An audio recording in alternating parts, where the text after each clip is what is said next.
Pessoal da VGBR, estamos aqui diretamente do showcase da Bandai Namco em São Paulo. Eles estão mostrando o lineup de jogos que eles vão trazer para 2015. E eu tô aqui com o Jason Enos, ele é diretor de marketing e vai falar pra gente um pouquinho de alguns games. So man, this game, J-Stars Victory Plus. Yeah. This game has so many contracts to deal with. You know, we understand it is complicated to bring this stuff to North America. Tell us how you do it. Yeah, it's a very good question. So, you know, the Japanese version came out last March, and even before the game came out, fans in Brazil, fans in Mexico, fans in the US, are you going to bring J-Stars? We really want J-Stars, blah, blah, blah. And of course, as soon as they say that, they're like, yeah, we know it's never going to come out because it's going to be so crazy. So, you know, Bandai Namco, we're very committed to try to listen to the fans and try to bring games over that the fans want. So we worked really, really hard.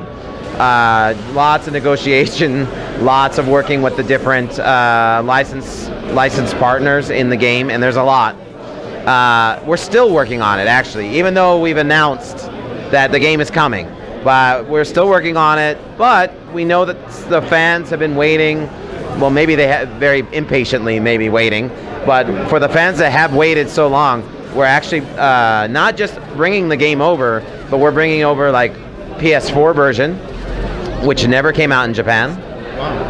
We're also bringing a new mode in the game that was never in the Japanese version, and we're working on localizing the game. And there's a lot of dialogue, there's a lot of text, so it's a very complicated project. But I think the fact that we're bringing it shows to the fans that we're listening and that we're trying to bring these games to you.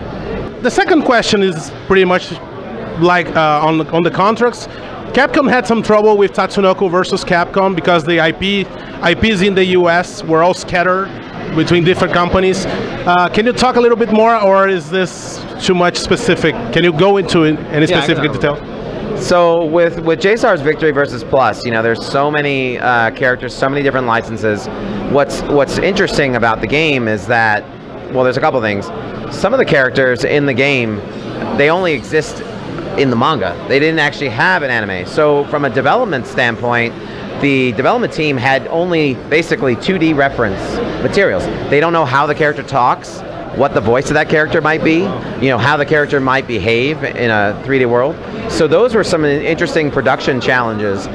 Then from a releasing standpoint, taking the game outside of Japan, some of these franchises in the game don't exist outside of Japan, and so trying to solve, okay, who has the ownership and can they give the ownership outside of Japan? I mean, it's very complicated. So we're working as hard as we can to try to bring the game over as faithful as possible to the Japanese version. So we need a little bit more time. We haven't set the exact release date on the game because of that. You know, we're still working on doing as best as we can for the fans. So what does the plus in the title stands for? More characters, moves, stages? What can you talk? The main reason why we chose like plus was it's not like a crazy subtitle, you know, like J-Stars Victory versus Bonanza. Like, no one knows what that means. And plus is kind of, you know, it's not like a crazy thing. It's kind of just a little thing. But basically, the main reason for the plus is, you know, we're bringing over a PS4 version, so you can get enhanced graphics, the best experience.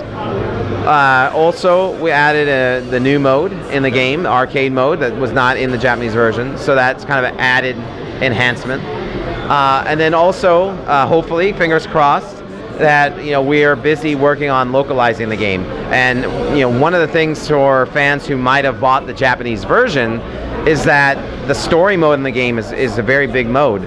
But if you don't know Japanese, it's almost impossible to get the enjoyment out of it. So we think by bringing it over with the, you know, additional support for the, you know, the subtitles, that's a big plus.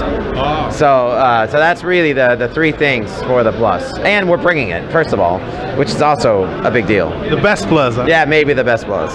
Okay, you already answered me this one, but will the voices be in English? So So we are working hard on having keeping all the Japanese voices, but because there is so much in the game, and since some of these, some of these franchises do not exist outside of Japan, so there is no established English voice for those characters. So we decided that we'll go with English subtitles for the game and English text, but we're still working on trying to do other languages. So hopefully we'll have an update about that in the future. Portuguese, my friend.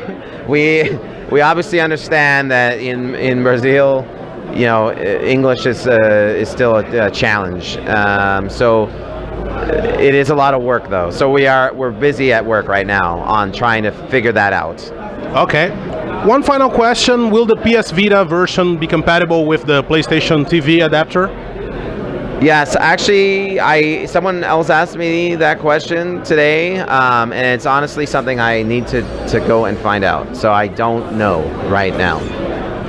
Okay. But I will say for the Vita fans that we are bringing the game to PS Vita, but we're only going to bring the game digitally for PS Vita. Okay. So Jason, what else can you tell when it's launching? Yeah, platforms and everything? Magical questions. Well, as I said before, you know, we're still working hard on the game. We don't have the exact release date, but right now we are targeting Brazilian winter of this year. So actually not very far from now, but that's our current plan.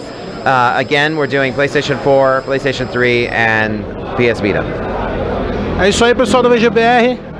Para mais novidades da Bandai Namco, continua ligado aí no site. E é isso aí, valeu!